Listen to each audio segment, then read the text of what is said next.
Most people who've seen Kung Fu Panda 4 seem pretty disappointed in the villain, the Chameleon.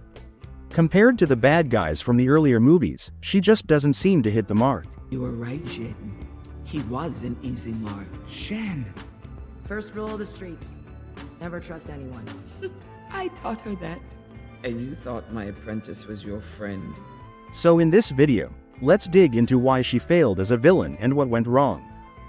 First off, her motivation and backstory feel pretty weak and even kind of confusing. The Chameleon's main reason for wanting to be bad is that she got rejected from kung fu schools because she was too small. I too came from humble beginnings and dreamed of becoming something more. I wanted respect and power. I wanted to be a master of kung fu. Say what? I was turned away from every training hall I went to. They would say I was too small, too lowly, and that kung fu was not my destiny. Honestly, when you really think about it, that doesn't make much sense. The Kung Fu Panda movies already have plenty of really amazing fighters who are small, like Master Mantis or even Master Shifu himself. They're some of the best fighters around, so being small shouldn't be a real problem or reason to get kicked out. Because she's small, the Chameleon wants to take power from others to become stronger. The spirit realm and all of its secrets will be mine! This kind of motivation just feels super flimsy and doesn't have much depth or weight behind it.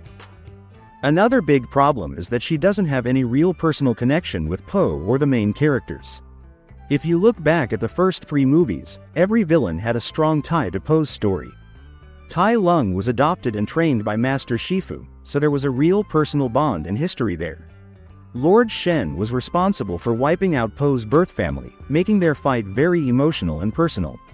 Even Kai from the 3rd movie was a former friend and rival of Master Oogway, someone who shaped Po's world in a direct way. But the Chameleon? She's basically a complete stranger. And now that I have access to the spirit realm, You're gonna steal Tai Lung's kung fu. his and those of every master villain that came before me. And once I do, no one will dare underestimate me again. Her fight with Po feels like it's just happened by chance, with no deep history or strong reasons to care about their conflict. Because of that, it's just harder to get invested in her as a villain. The third big reason she didn't work as a villain is because of her overall threat level and the final showdown with Po.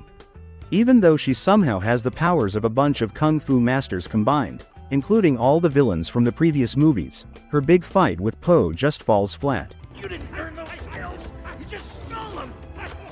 I'm stronger than every opponent you've ever faced, because I am every opponent you've ever faced. Many people said it was really anticlimactic, meaning it didn't build up to that big exciting moment you expect. On top of that, her defeat was super easy.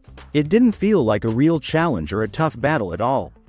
Honestly, this just made her look like a pretty weak villain compared to the others. She ended up being kind of an embarrassment for the franchise because the previous bad guys all had epic fights that felt tense, exciting, and really tested Po. The last problem is her personality. A lot of people think she's really generic and one-dimensional. What that means is she doesn't have layers or complexity to who she is. My combined powers of sorcery and kung fu make me unstoppable. Unlike the past villains who had emotional depth or tragic backstories that made you understand or even feel something for them, the Chameleon doesn't have that. She just feels flat and boring. She lacks the kind of emotional punch that made villains like Tai Lung or Lord Shen so much more interesting and complicated.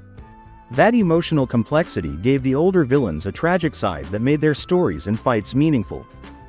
So basically, those are the big reasons why the Chameleon didn't work well as a villain. She definitely had potential to be great, but she just didn't live up to what many were hoping for. Her motivation was weak, she didn't have a strong connection to Po, her final battle fell short, and her personality didn't grab people. All of those things combined made her one of the least memorable villains in Kung Fu Panda history.